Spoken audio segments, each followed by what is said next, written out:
Good morning, students. Good morning, sir. Have a nice day. How are you? Fine, sir. You are also looking fine. Someone without a mask, some others with corona, COVID-19 positives or negatives. Sit down all. Sit straight, Subham. You are standing just like the old woman. Okay. Very nice. Have you seen? Hope you all have done well in the last examinations. Wishing you all success for the new academic year 2021 and 22. God bless you. Stay blessed and stay safe. Obey your parents and teachers not to make noise in the classroom. Fine? Okay, proceeds. In the last class we have discussed about the participles, its kinds, functions, uses and difference between gerund and present participles. Present participles ends with ing form, gerund also ends with ing form. Gerund is used as an noun, participle is used as an adjective. So, functions of a gerund, where it will functions, how it performs, in what way? Number one, a gerund is used subject to a verb. Subject to a verb. Example.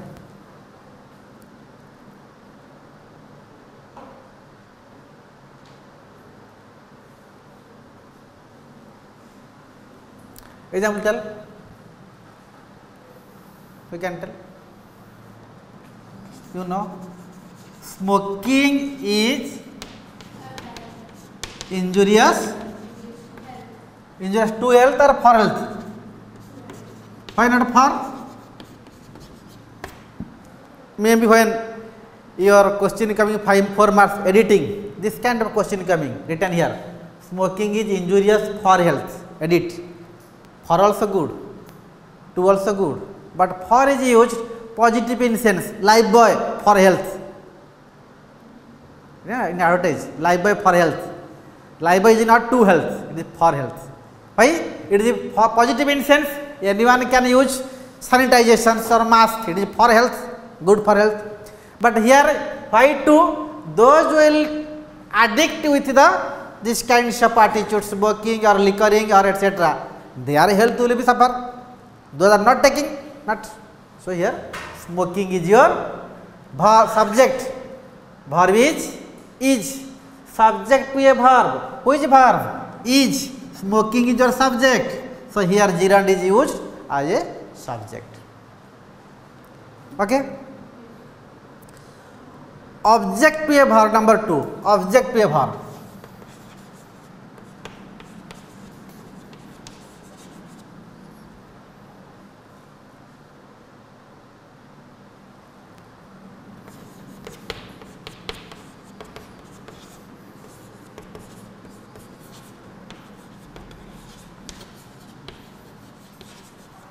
You know subject object? What is subject object? You know not? I like, what like? Listening. Listening. Where we find question is what? Definitely in the sentence, object is there.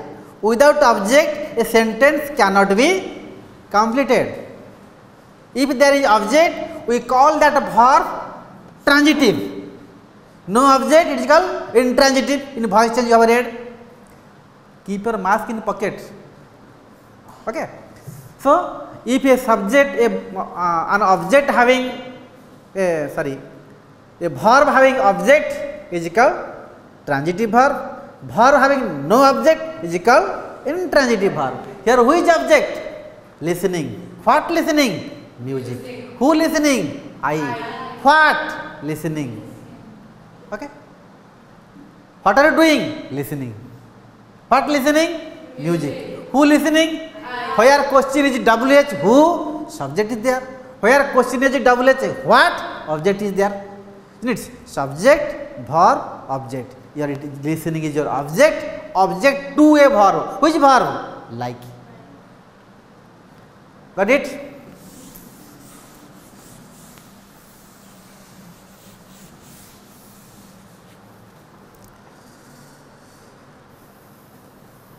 Next, number 3, sentence complement.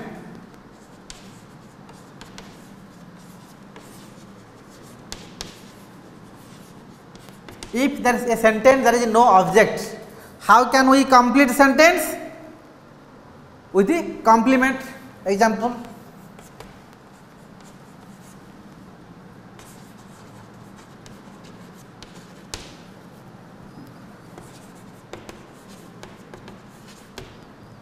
my hobby is singing. What is your hobby? Singing. My hobby is singing a song. It is your complement, song is your object. Okay. So, here singing is gerund, is used as a complement of the subject my hobby. Complement means a word or a group of words that complete a sentence. How we can call it complement? Again, I am giving one example here. You see, I eat. Sentence not complete. Complete. No object is there, no complement is there. Suppose you are writing, I eat pizza. Sentence completed.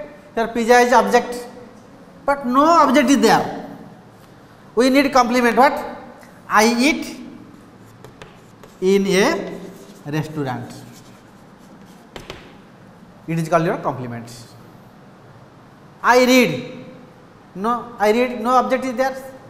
No complement is there. I read a book. Object is there.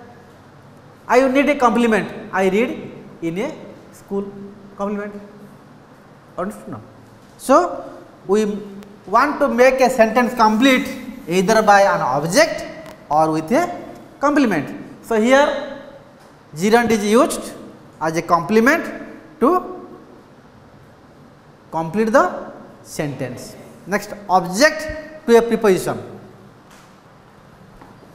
Object to a preposition. You know prepositions? As an object to a preposition. What is preposition? Who can tell? Who can tell what is prepositions? It is a part of speech first. Yes or no? It is a part of speech. A word is used in between noun or pronoun with some other words in a sentence. Isn't it?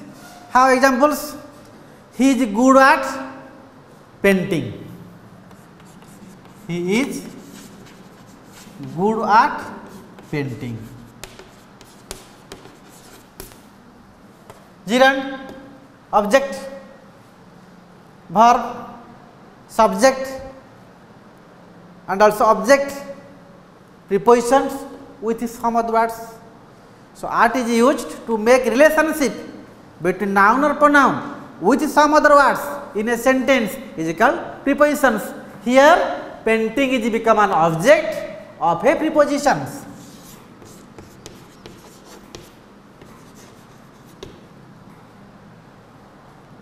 What he is good at? What?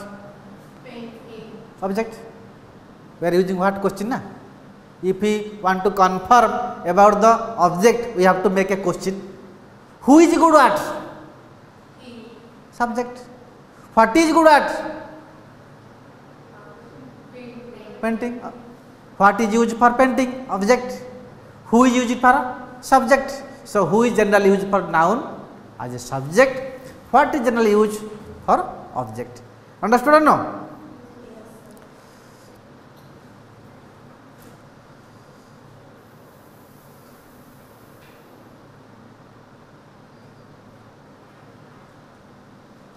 Next. Understood all of you? Yes. Up to this much 4 is important for you. This is more about gerunds as used as a noun in a sentence, as an object, as in prepositions to help the preposition as an object of a prepositions, object of a verb, subject to a verb, again complement. Okay. Thank you all. This is more about your non-finites, infinitive, participle and gerund. Clear? Thank you. Have a good day.